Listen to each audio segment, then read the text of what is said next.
You done now?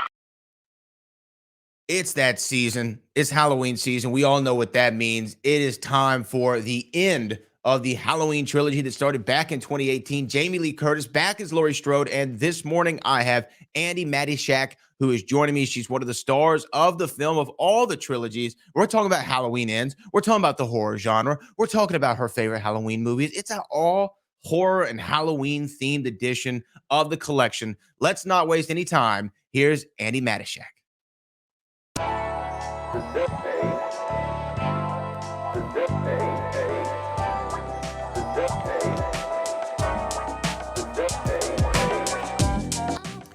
And she joins me right now on the line. We're talking about Halloween Ends, one of the stars of the film. Andi, how are we doing this morning?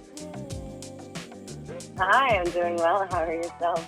I'm doing great. You know, we were just speaking just a moment ago before we started rolling sound, and you were saying you're excited. This is the day of the release. Halloween Ends. It's finally here. The trilogy is ending. Literally, it's in the name. How do we feel about the movie now being out in theaters and Peacock? I don't think it's really hit me yet. I mean, this entire experience has been a huge part of my life since 2017, and to kind of have it be coming to a close is really wild. I mean, Jamie Lee Curtis and I were having a conversation over the weekend, or when I was back in LA.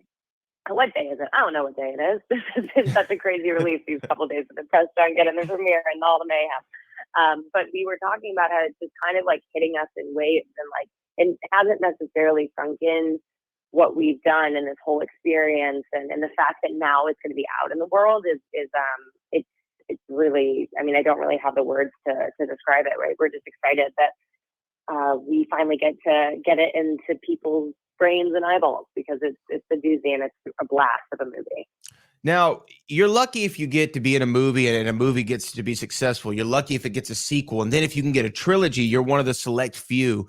Was the plan always, when you started the first Halloween back in 2018, the direct sequel to the original series, did you think that this was going to go 3 movies? Was that always the plan?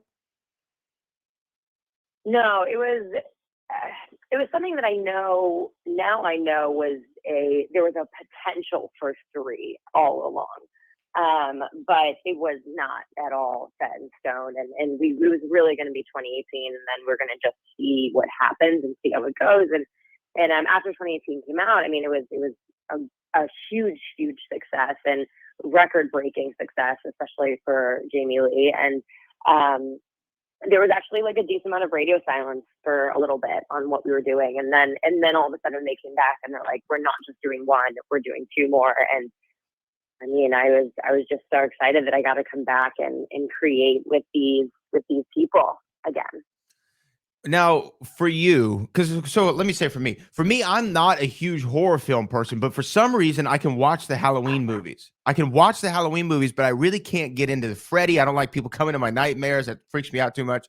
For you, were you always a horror fan? Because I know a lot of actors and actresses find their way in the early goings through the horror genre. But you're getting this big, massive Halloween trilogy. But were you always a horror fan growing up, or was this kind of out of your comfort zone? It was definitely, from a viewer standpoint, I was way too scared to watch them growing up. I really couldn't watch scary movies growing up. They would just give me nightmares, and I would not be well. So I didn't really watch horror movies all that much. And then once I booked 2018 and I was exposed to the horror community and the horror kind of culture that surrounds the film, you realize that there are just so many subgenres also within it, and there's something really for everybody. So I have a huge appreciation and respect for horror, and I definitely enjoy it more now, especially having made some. I kind of understand the formula a little bit, so I feel like I'm a little bit more prepared than just going in totally blind like before. But yeah, it's something that I now definitely do enjoy. What is the formula that you figured out for the horror film? Is it suspense? Like what makes a great horror story? Oh, I don't know. I mean, there's so many. I think that's what's so cool about horror is when I say formula, I really mean like, I now know the different types of jump scares, how you set them up, how technically they're shot. I know that, like, if you hear a pause like this, most likely this or this will happen. Things like that is like, I feel a little bit more tipped off to maybe what's coming. But in terms of like a formula to make a great movie, it's really, that's what's so cool about this genre is there are so many subgenres within it. There are so many interesting voices, and you kind of, horror doesn't really have rules in the same way that other ones do, other than kind of like, you know, how comedy has setup, punchline, joke. You know, this has whatever you would call it to get to that ultimate scare. Now, I heard Jamie Lee Curtis in an interview talking about the film. Of course, this is the last time she's going to be portraying the iconic Laurie Strode in the Halloween franchise. But she said that this movie kind of also addresses the mental trauma that Jamie Lee Curtis's character has gone throughout the Halloween trilogy, or actually series of films. Would you say that that's a fair characterization? Does it address kind of what these people go through from a mental standpoint? Definitely. There's a 4-year gap between 2018 and Halloween Kills and Halloween Ends. So where we find all of our characters in Halloween Ends, there has been either a lot of work done to help people mentally cope, or not enough work done, and you can kind of see where each character lies on that.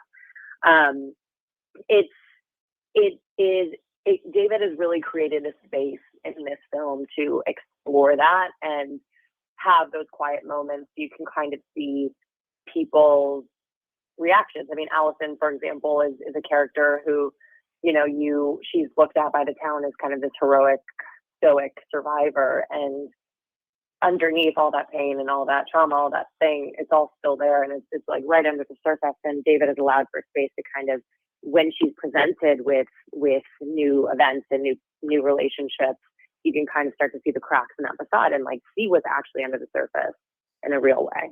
Oh man, I see. I'm excited for Halloween Ends. Again, it's on Peacock, the streaming service, and in theaters starting today. This is release day. It's going to be a massive movie. We all know this is the Halloween season. The movie says Halloween. How could it not be massive? Now you said that you weren't a big horror film fan growing up. You and I are pretty much the same age, so I have to ask you, what were your Halloween favorites growing up? What were your favorite movies to go to during this season that weren't horror? And I want to see if they're similar to mine.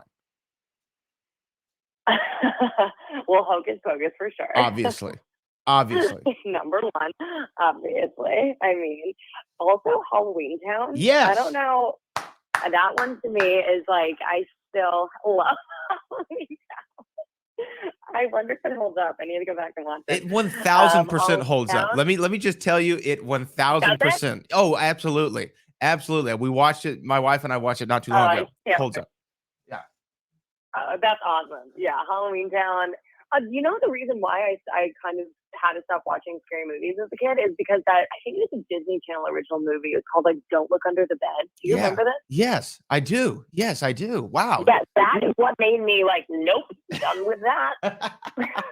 For me, it was Mom's Got a Date with a Vampire. For some reason, that freaked me out. But yeah, see, there are still some great classics out there. The one I had was Beetlejuice. Do you like Beetlejuice? Oh my God, yes, Beetlejuice. But Beetlejuice, I don't know why I wouldn't necessarily like watch it only at Halloween. I think that's the one that maybe like transcends throughout the rest of the year too. Yeah, it's a year rounder. It's like Home Alone and Christmas time. Yeah, you want to watch it during Christmas, but if it's on in the middle of March, you're gonna sit there and watch the whole movie anyway because it's just a classic. Yeah, totally. Well, Andy, what's the plan after this? Obviously, you've got this big trilogy under your belt. This is a massive thing for any actress to have. What are you looking to do next? I'm hearing how you're saying you're looking at how they frame shots and set things up. I don't know if you want to be a director. Do you want to write? Is acting the main focus now? What can we see next from you? Acting is definitely still a huge focus, and we just kind of have to see what comes next. That's the beauty of the industry I'm in, is we just kind of you keep your head down and keep working hard, and then see what opportunities come your way. I also, though, did start a production company, and we're going to be going into production on our first feature next summer, which is really cool. Congratulations. That's amazing. That's awesome. So, and where do people find out information about this? that we'll have plenty of press releases and all the things we need to as we kind of go along. But for the time being, it's we're still like in the early phases of script drafts and notes and getting people attached. Well, that's awesome. Well, I wish you nothing but the most success. Everybody listening, go support Andi, Jamie Lee Curtis. It's Halloween Ends. It's out right now in theaters. Andi, thanks so much for joining us this morning. Thank you so much for having me. Have a great day. You too.